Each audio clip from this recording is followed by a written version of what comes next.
that I had, and you have jolted my memory. Liz, let me know when we get Lavendera back. Matt Zarrell, I'm not kidding. Did they recover the wine? Because I want to find out how much had been consumed. Nancy, that's a good question, but cops are not commenting on the evidence of this, but they are saying that it could be, this surveillance video could possibly be a red herring, that it could lead them in a direction where they really don't want to go. Well, you know what? I still want to know how much wine was left and what happened to the wine. As to the children, Allison in New Jersey, 6 and 8, it's my understanding they were both asleep in the home. Alexis Tereshchuk, did the 6-year-old and the 8-year-old sleep together, or did they have separate rooms? They have separate rooms, but on this night they were together, and they had fallen asleep watching a movie. But it was a school night, so it's a little bit late for them to be doing that. Alexis, I got another question before we have to go to break. Where is the bio dad? Where is he in this configuration? Well, the baby's biological father is Deborah's boyfriend, Jeremy. Is that father? Okay, so we know where he is. Yes, the son, her other son, his biological father is actually in the Army, and he's deployed overseas. And Deborah actually isn't even divorced from him yet, even though she's engaged to Jeremy Irvin. And very quickly, Alexis, do we know the bio dad was checked in at work at the time? Are we sure where he was? I believe that he was, yes.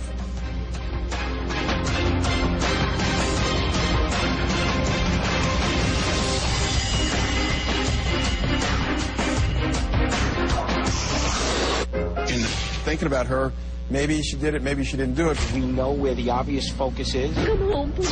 Who else do you point your finger at, you know? Somebody's got her somewhere. They live here.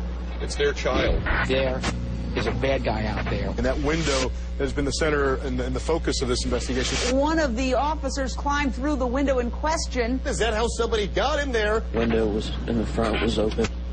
I just knew, you know.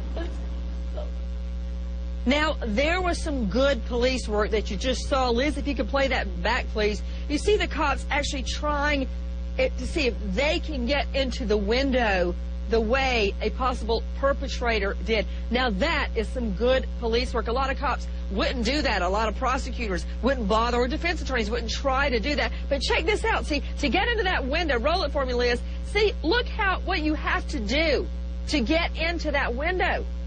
A grown man couldn't get up there on his own. Apparently, that's as high as that window is going to go. Must be stuck by paint or something. But see, he needed help getting up to that window. Did you catch that? That guy had to help the other one get in. So, what does this mean? Does it mean a full-grown man couldn't get in on his own through that window? Think about it. You've got the window up. You've got the front door unlocked. 2 + 2 = this baby is missing. Check it out. How could he get in all on his own? Was that looks like a bird bath of some sort there? Was it climbed up on? Joining me right now, back on the scene, we've got Ed Lavendera, back CNN correspondent. Ed, we've got a ton of questions for you. Our callers are calling in with questions. Ed, we're watching a video where the cops have to help each other get through that window. I assume that's the window that was found left open. What do you know, Ed? Well, you know what's also interesting about that is that was on Sunday afternoon. The officers had come out here late in the afternoon and had done all that, basically in full view of all of the neighbors and reporters that were hanging out here in the neighborhood. And what kind of struck me is, as you mentioned, is the struggle doesn't seem impossible if someone really wanted to get very difficult, but also the window kind of slammed down, made a lot of noise a couple of times. And the other thing, too, is that behind that window is not the baby's room. You'd have to walk through that room that you get into and into another part of the house to get to the baby's room, and then presumably perhaps walk out the front door. You know, it's kind of speculation there at that point, but as you kind of try to figure out what might have happened, none of that was easy. Liz, give me a shot of Ed Lavendera in full, please, because I want to look at that house behind him. Ed, what is that little object below the window? Is that like a little bird bath or something, that black thing? What is that they were climbing up on? I believe it is, or perhaps like a little wind gauge kind of looking thing. I'm looking at it from a distance here, but it's one of those two things, I think. Does it look like it's strong enough to hold a full-grown man on it? Not me.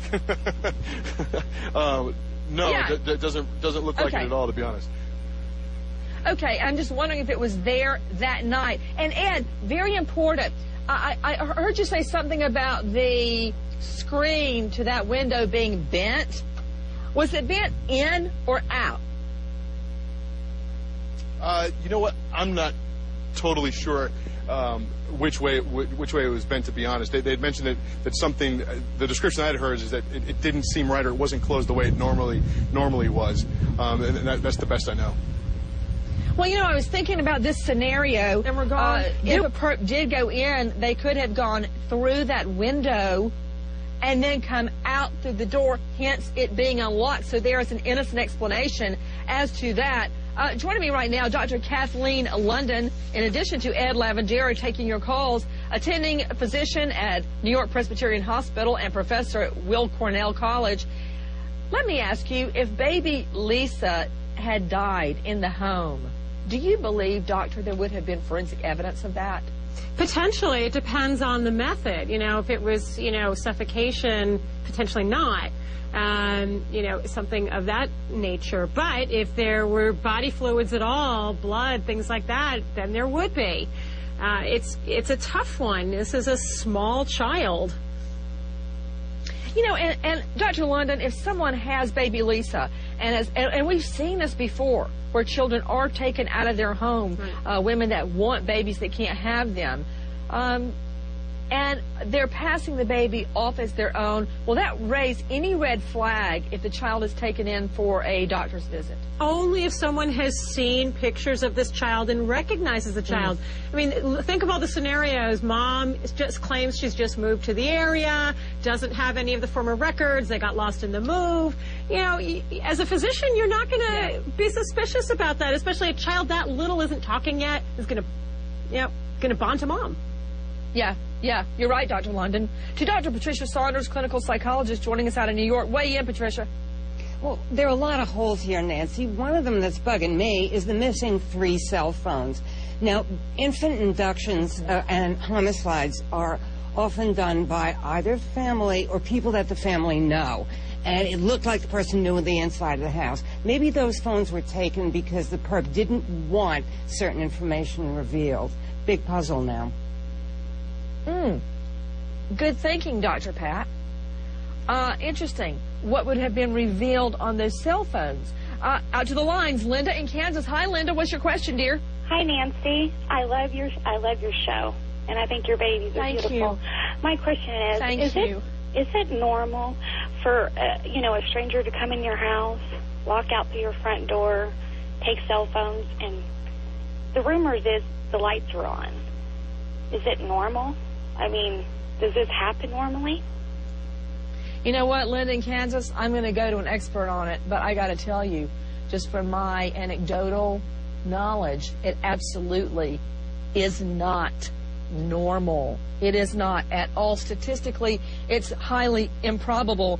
Ed Lavandera, you've covered so many cases. This is very, very improbable that a stranger, and I'm not saying it couldn't happen, but that a stranger goes into a home, goes into the window, turns on every light, takes the baby and the cell phones, and leaves through the front door. And nobody knows a darn thing. And it all happens in 5.5 hours.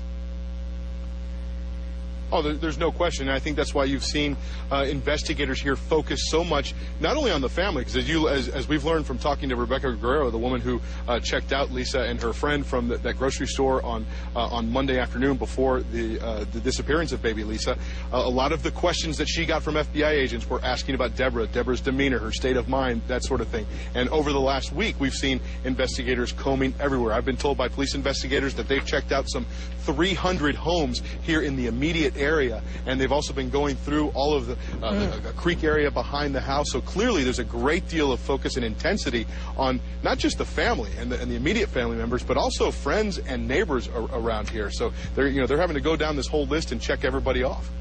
Hey, Ed, let me ask you another question. Ed Lavandera joining us there outside the home. Who saw the baby alive last other than the mother? Oh, good question. Let me trying to think back on the brothers. I don't know. Yeah, obviously the brothers would have been in the house. Those were the only 3 other people in the house that time. And in terms of timeline dating back between the grocery store visit at just before 5 o'clock and 10:30, I haven't heard of anyone else being in that house. We are live in Kansas City, Missouri. With us, Ed Lavandera, and the latest on the missing 10-month-old baby girl, Lisa, as critical hours pass. Where is baby Lisa?